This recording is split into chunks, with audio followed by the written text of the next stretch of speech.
Ponlo yo un poquito hacia la derecha y ya está.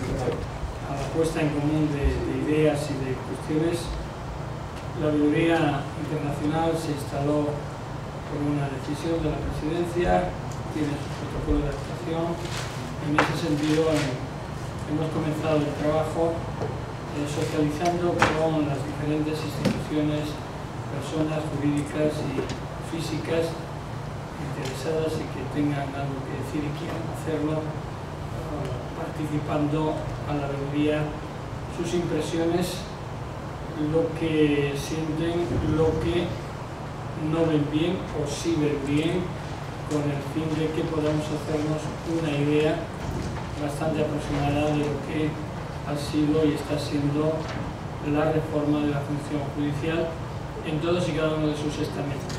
El objetivo final nuestro es la elaboración de un dictamen, de un informe con una serie de consideraciones, recomendaciones en su caso, y durante este periodo ir produciendo también documentos que estamos compartiendo con las instituciones interesadas para precisamente también aportar nuestras sugerencias con el fin de que las tengan en cuenta o simplemente las valoren. En ese sentido, la Defensoría Pública o la Defensoría del Pueblo para nosotros es fundamental conocer su planteamiento y las ideas o sugerencias que nos puedan hacer. Muchas gracias, buenas tardes a todos. Pero hemos observado ya en las selecciones que se ha hecho la participación casi del 50% de mujeres en estos procesos y también en las designaciones. La selección de las primeras autoridades del sector justicia mediante concursos públicos de méritos y oposición con impugnación ciudadana, transparente el proceso. Realmente no encontramos otro mecanismo mucho más transparente, mejor, más confiable que es. Hasta antes de ahora, todas estas elecciones se hacían en el Congreso Nacional. Tuve la suerte también de ser diputado del Congreso y todo era mediante amarres de mayorías y principalmente para mantener el statu quo. Este sistema ayuda a que sea democrático, transparente, la presencia de la ciudadanía mediante los mecanismos de impugnación garantizan de que se cumpla con lo que el presidente ha dicho, la meritocracia, que los mejores funcionarios ocupen estos cargos. Unas recomendaciones que podríamos comenzar así muy generalmente a hacer es que el Consejo de la Judicatura Transitoria acople todas sus decisiones a diagnósticos y líneas de base existentes. Tenemos algunos trabajos que se han hecho, algunas consultorías que ha realizado el Ministerio de Justicia y Derechos Humanos, y creo que ese debe ser el fundamento básico para tomar decisiones de política trascendental en el cambio de administración de justicia, con líneas bases adecuadas que nos permita tener políticas claras en base a las consultorías y a los informes que se han presentado y a los resultados de esos trabajos de consultoría. Algo fundamental que se viene reclamando, y esto lo hemos asumido nosotros con mucha fuerza en el Consejo de la Judicatura, porque hasta antes de que se conforme el Consejo de la Judicatura Transitorio, el Consejo Consultivo Nacional del Consejo de la Judicatura estaba conformado, entre otras autoridades, por el defensor público. Por lo tanto, tuvimos una participación muy activa ahí y hemos venido recomendando esto que es indispensable y creo que debe ser fruto también en el informe de ustedes, esta recomendación, la implementación de un sistema informático único para la función judicial. Se calcula único porque existen sistemas informáticos que por un lado maneja el órgano jurisdiccional, tiene otro sistema informático la Fiscalía, y la Defensa Pública se ha visto en la obligación de crear otro sistema informático. Esto lo que provoca es que no existan estadísticas confiables, cada quien tiene diferentes estadísticas, y lo más grave es que esto impide generar políticas adecuadas. Con un sistema informático único tendremos información estandarizada, única, y nos permitirá establecer políticas mucho más adecuadas. Principalmente lo que no ha habido en el Ecuador, un sistema de seguimiento y evaluación de los jueces. No ha existido en el Ecuador.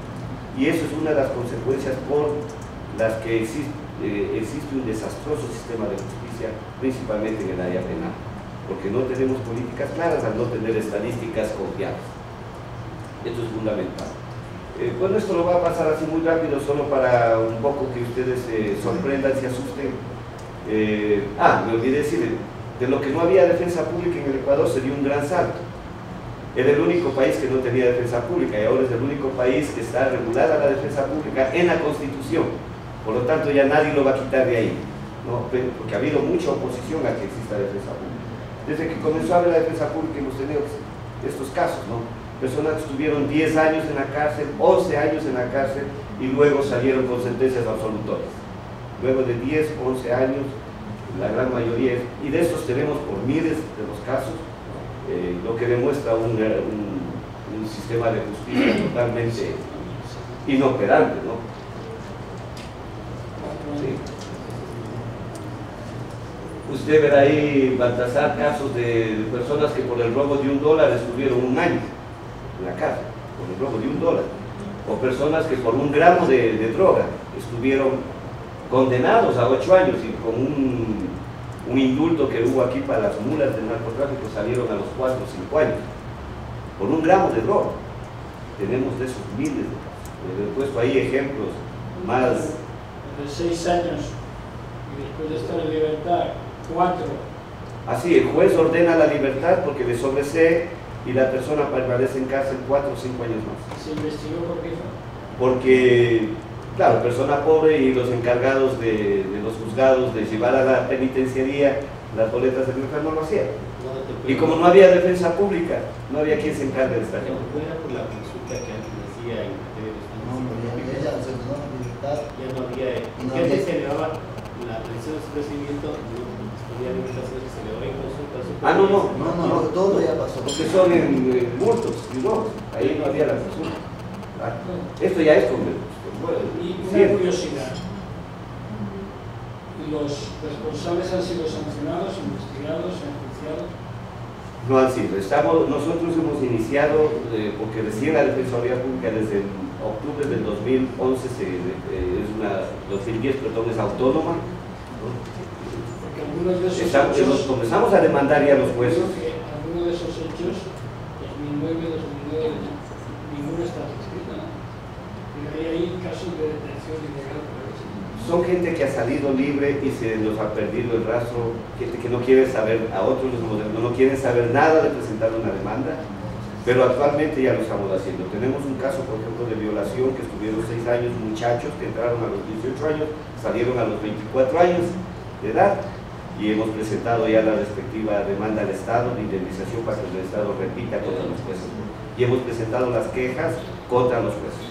¿Verdad? Hemos presentado muchas quejas contra jueces por este tipo de actos. La queja de la Defensoría es valorada como elemento negativo a la hora de curricular para la evaluación que se ha hecho, se está haciendo. Por ejemplo, cualquiera de esos casos.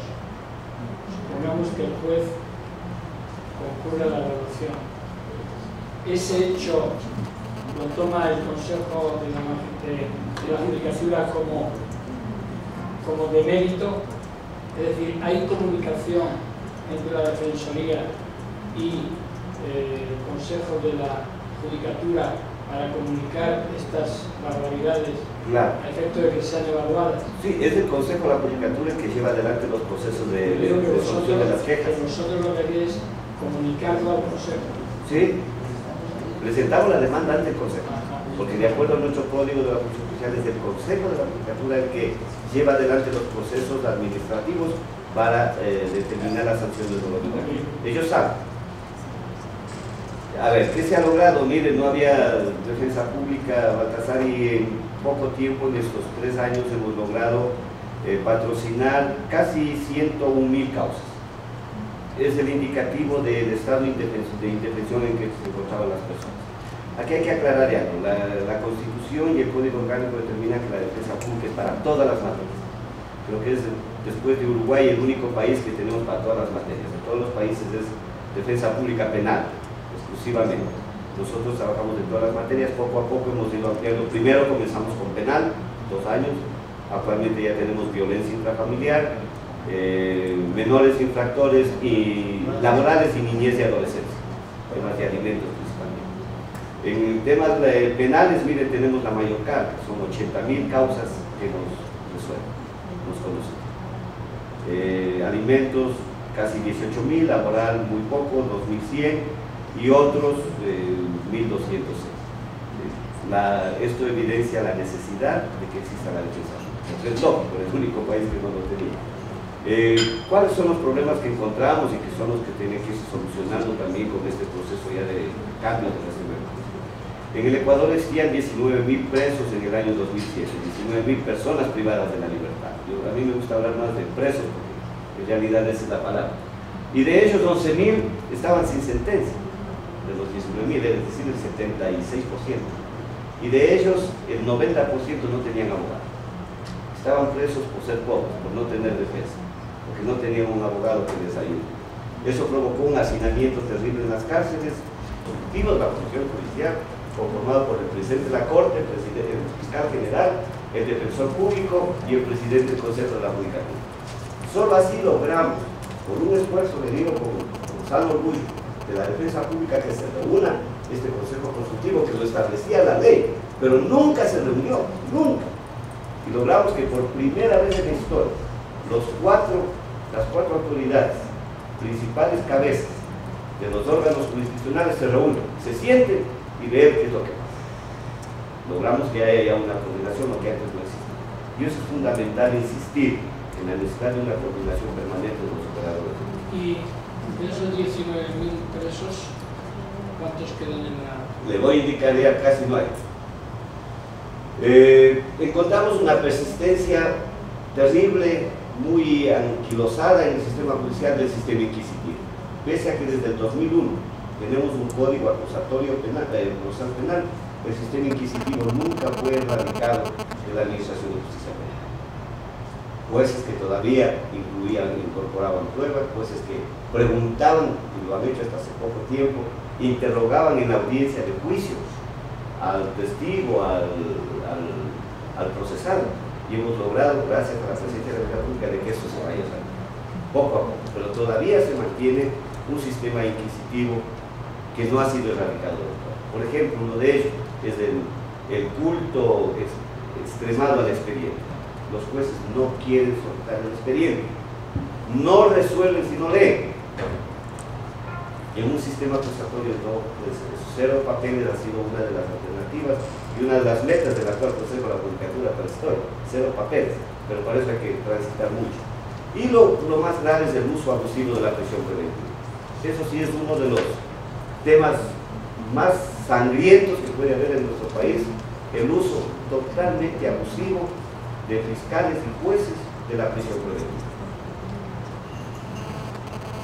En las cárceles encontramos esto, porque se hizo un censo social penitenciario por primera vez en el Ecuador, lo hizo la defensa pública, y encontramos esto que...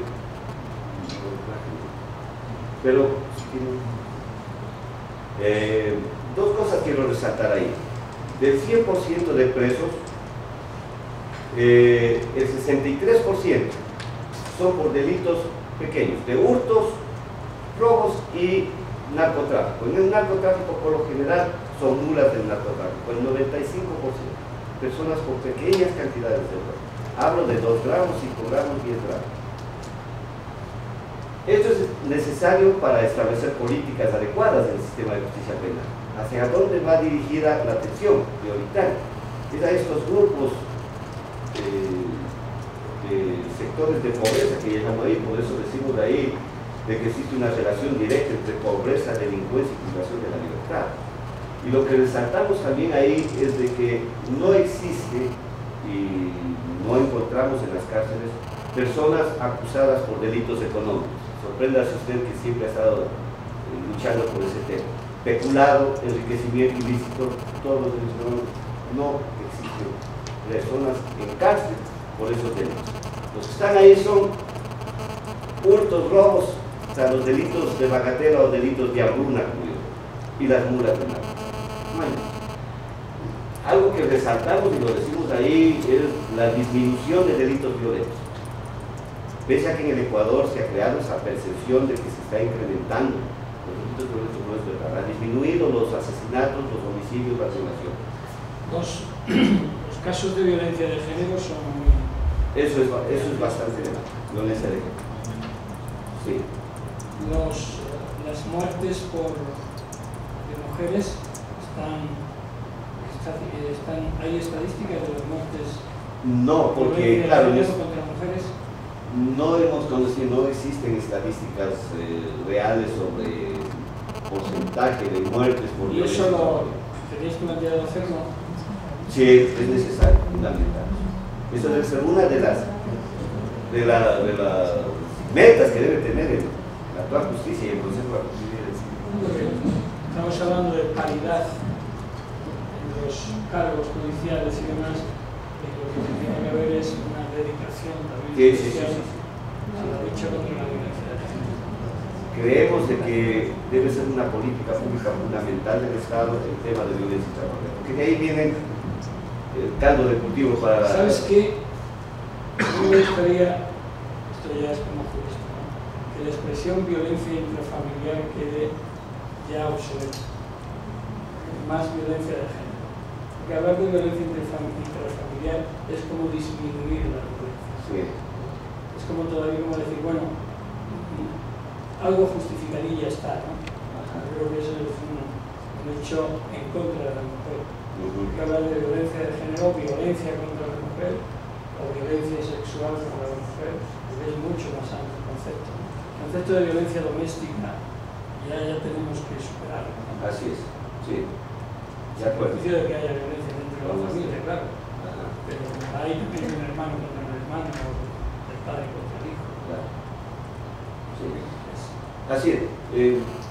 Mira, entonces con esta estadística nosotros, con esta línea base, como política fundamental la defensa pública estableció la necesidad de trabajar en las cárceles con las personas privadas de la libertad sin abogado y sin sentencia. Este es un dato bastante alarmante, esta estadística que les tengo acá. Esto se refiere al 100% de personas en cárcel, es decir, personas privadas de la libertad, con una orden judicial de prisión preventiva.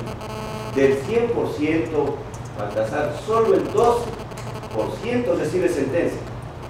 Solo el 12%.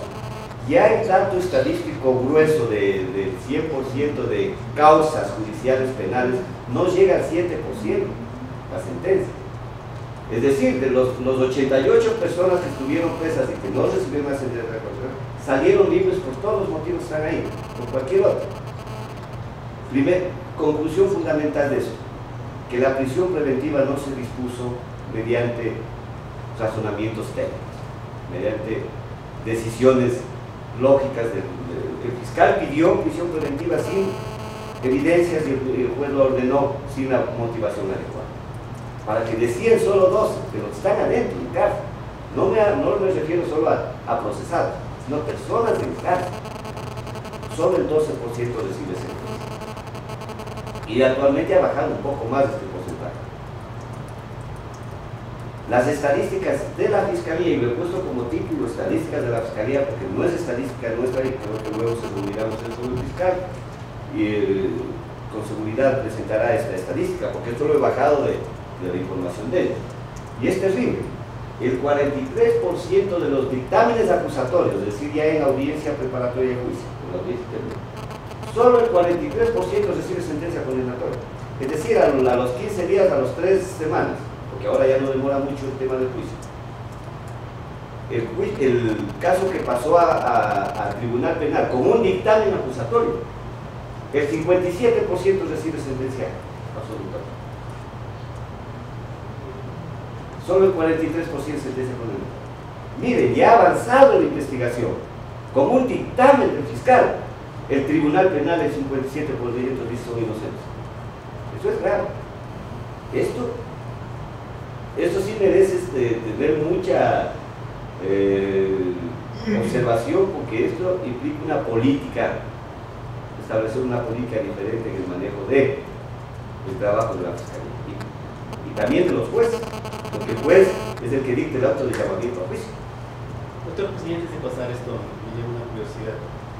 la etapa de juicio es en tribunal de garantías penales, aunque exista un dictamen acusatorio fiscal, pero no se ha analizado cuáles son los imponderables. De pronto no comparecieron testigos, no comparecieron peritos, hubo una buena estrategia de defensa y el tribunal resuelve simplemente ratificar la inocencia.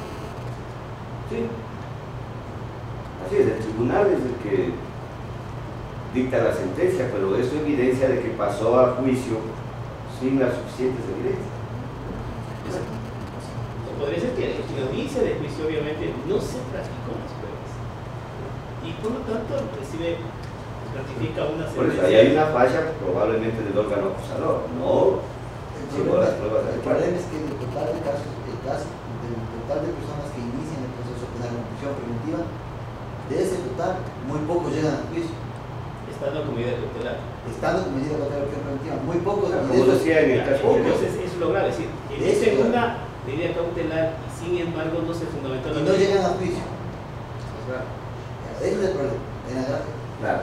Y el siguiente porcentaje también es decisivo. El 36% de las instrucciones fiscales, o sea, de la formalización ya de la acusación, la acusación del fiscal, el 36%, el mismo fiscal posteriormente dicta dictamen abstentivo. El mismo fiscal que inicia la instrucción fiscal. Que inició con prisión. Pidiendo prisión preventiva. Siempre la norma de expresión, la norma de expresión son. No sé si es que tienen dentro de estadísticas, si es que el pedido de prisión de medida cautelar fiscal resulta ya en la práctica algo vinculante para el juez. Por lo general, lo que el fiscal pide prisión y el juez, es casi una norma. Bueno, hubo una investigación que la tiene el Ministerio de Justicia, la realizó un consultor, si no recuerdo el nombre, es la de Miguel Sierra, profesor de la Universidad Católica del Mundo. En esta investigación, él reveló que de la mayoría de las instrucciones fiscales que iban como corolario con prisión preventiva, menos de un 20% se confirmaron en sentencias judiciales condenatorias ejecutoriadas. Es decir, hay una discoordinación por parte de la Fiscalía o hay un abuso por parte del Poder Instructorio de que el mayor componente de personas privadas de la libertad son por abuso de las solicitudes o requerimientos de la prisión preventiva en fase de instrucción fiscal de la agencia fiscal.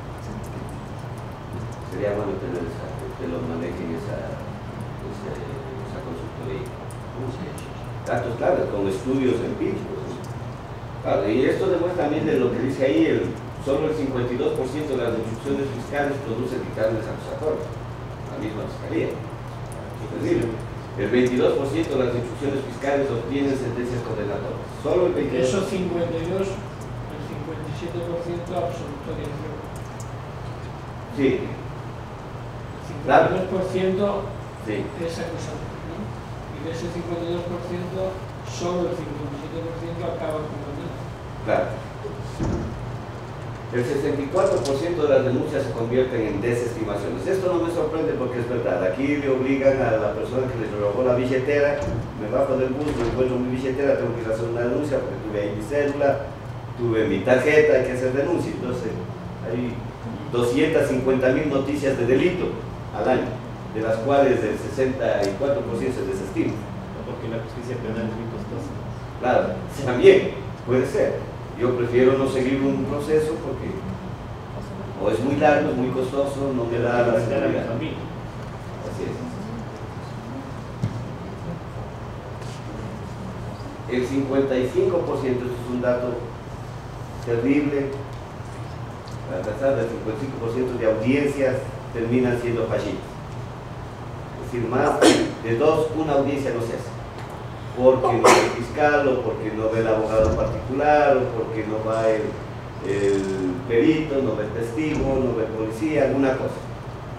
Este es un mecanismo que nos obliga a tener alguna política clara.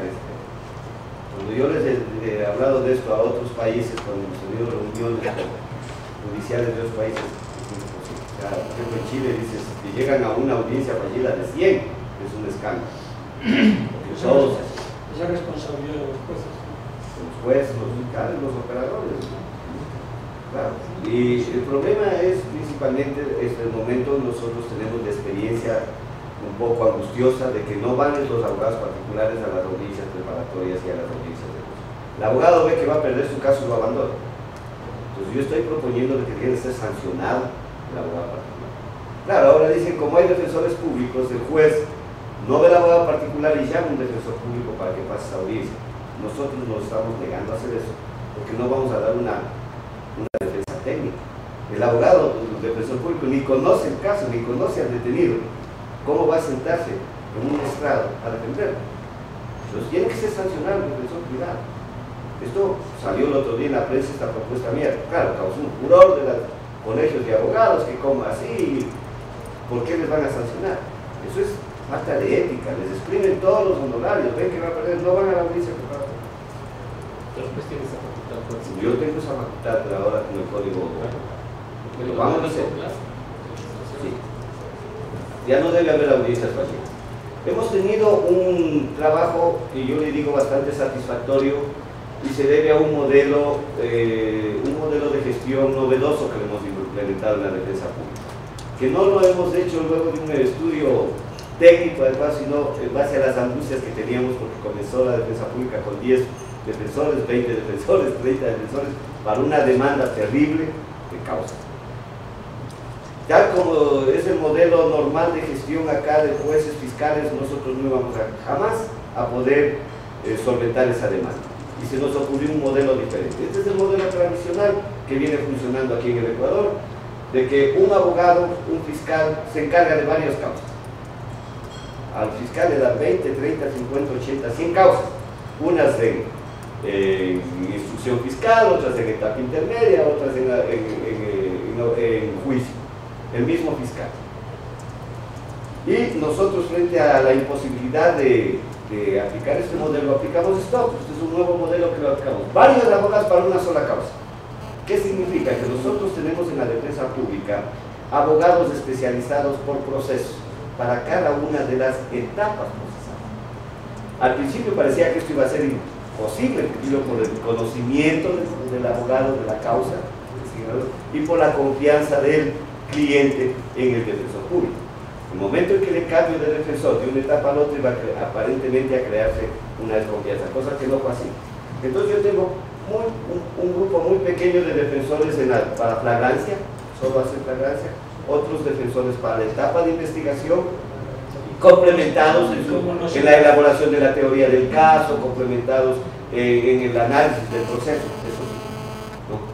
Otros para la audiencia preparatoria y unos mucho más capacitados para la audiencia de juicio. Esto me ha parecido. Ese es el modelo de la Fiscalía de la Corte Penal Internacional. ¿Así? Yo he pedido de que esto se haga. Equipos. Claro. Equipos de primer Especializados. nivel, investigadores, luego equipos de primer nivel, luego más especializados, luego joint team, luego. Totalmente va a coincidir, por lo tanto, va a estar conmigo en que uno es el perfil del defensor o del fiscal de la etapa de investigación, un abogado especializado en investigar, en manejar las herramientas de la escena del crimen, etc. Y otro es el de juicio, especializado en litigación oral, especializado en prueba, en contrainterrogatorio. Esto me ha dado un éxito tremendo. Yo he creído que la Fiscalía debe hacerlo así, pero ¿qué están haciendo? Actualmente en el proyecto del Código Integral Penal se está proponiendo de que mejor el defensor sea para todas las etapas, o sea, queriendo regresar el éxito que hemos tenido. Sí, mejor nosotros estamos insistiendo en que la Fiscalía acoja un modelo de gestión parecida que va a generar despachos, mucha mayor carga en menores tiempos. Lo que pasa es que para hacerlo así tienes que tener una coordinación. Absolutamente. Bueno, un responsable de equipo que coordinadores de procesos con protocolos. Nosotros tenemos todos los protocolos. No es que el de audiencia de flagrancia dice, señor defensor de investigación, tome la carpeta. No, se pasa con protocolos absolutamente respetados para que el otro abogado sepa dónde están las fallas del anterior o las virtudes de su defensa. Es increíblemente bueno el sistema. Y esto ha permitido de que con un puñado pequeñísimo, ni el 5% de defensores frente a la Fiscalía. Hemos logrado ese número de 100.000 causas. Y lo que es mejor, resolverlos positivamente. Por eso es que ahora, a lo menos los políticos, ya me están demandando por ser el causante de la inseguridad en el país, porque hemos sacado como 15.000 peligrosos delincuentes de las cárceles, según ellos. No, los que han salido son la gente que les indicaba anteriormente. Y es un modelo exitoso, por lo tanto. Claro, de eso se crea, debe ser así en la Corte, yo no lo he sabido, ya una departamentalización por procesos. Y así tengo estructurada la defensa pública, ¿no? En flagrancia, investigación, juzgamiento, impugnación, administrativo penal, que se encarga ya de las rebajas de penas, ayudan a los internos en eso, un sistema adversarial y tránsito. Lo que transita es la causa, no el abogado. Y los abogados de juicio son abogados de juicio en todos los casos. En todos los casos, en todos los casos. ¿Cuáles han sido los resultados? Gracias a esto les indicaba por materias, tenemos ya este rato, porque eso fue la revisión de cuentas de hace unos 4 meses de la revisión de cuentas públicas, estamos obligados a hacerlo, debe sobrepasar ya los 102.000 causas que vamos a tramitar. Y esto es lo que me preguntaba hace un momento usted.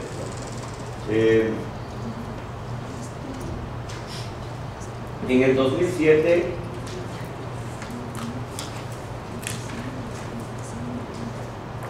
otro tema que aprovechando que viene la doctora, y que lo vi en Chile y lo reproduje con mucha emoción acá.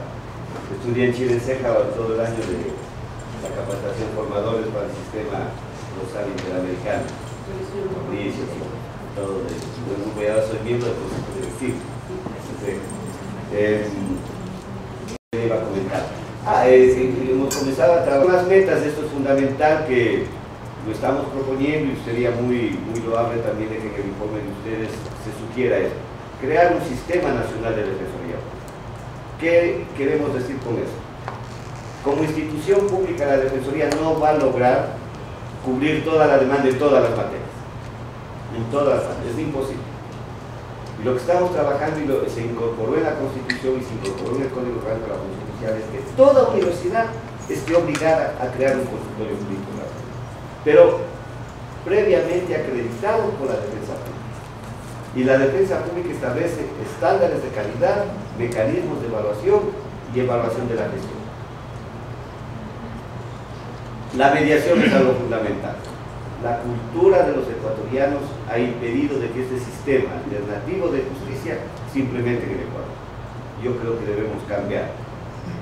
La mediación y los mecanismos alternativos como el arbitraje, la conciliación deben implementarse.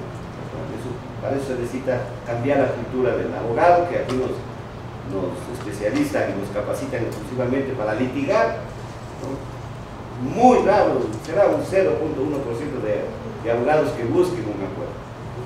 Pero si nosotros logramos implementar un sistema de mediación y arbitraje en Ecuador, obligando a todas las instituciones a que previamente a iniciar un proceso se agote el trámite de mediación o de arbitraje, podemos descongestionar a los juzgados. Acercar el servicio al beneficiario, lo estamos logrando. Desde que se creó la defensa pública decíamos, miren, abandonemos este tradicional concepto de acceso a la justicia abriendo los fríos juzgados, las frías paredes de los juzgados. Vayamos con la administración de justicia donde la gente lo necesita. En el Ecuador, Baltasar, las personas del sector rural, hay un promedio que demoran en llegar a un centro de justicia de 6 horas. Eso no es así. ¿Por qué? Porque los juzgados están en las capitales de provincia, en las cabeceras cantonales. No existe justicia en los sectores rurales. Hemos logrado esto. Ya por lo menos en Quito estamos implementando la C6, implementar las casas de justicia en los barrios más populares con jueces, fiscales y defensores. Bueno, esto lo voy a pasar porque parece que ya se me está acabando el tiempo. Sí. Yo tengo esa mala costumbre de... Propuestas que hacemos nosotros. ¿Cuáles son las propuestas? Primero, lo que les acabo de mencionar, el Sistema Nacional de la Defensa Pública, la igualdad de armas con la Fiscalía, es indispensable para tener una justicia más equilibrada. el sistema de gestión de audiencias. Esto es indispensable para que no exista el 52% de audiencia. Y para esto, amigos, no se necesita reforma judicial, se necesita simplemente un cambio administrativo, se necesita simplemente el cambio de cultura. Aquí cada juzgado, cada juez es una isla, maneja él y su grupo de... El ejemplo que tienen en Chile es increíblemente bueno, les ha ido muy bien el sistema de administración, el sistema administrativo de... O sea, los jueces están aparte, ellos se dedican solo a resolver. Aquí no, los jueces estén preocupados de todo. El nuevo modelo de gestión, eso es fundamental.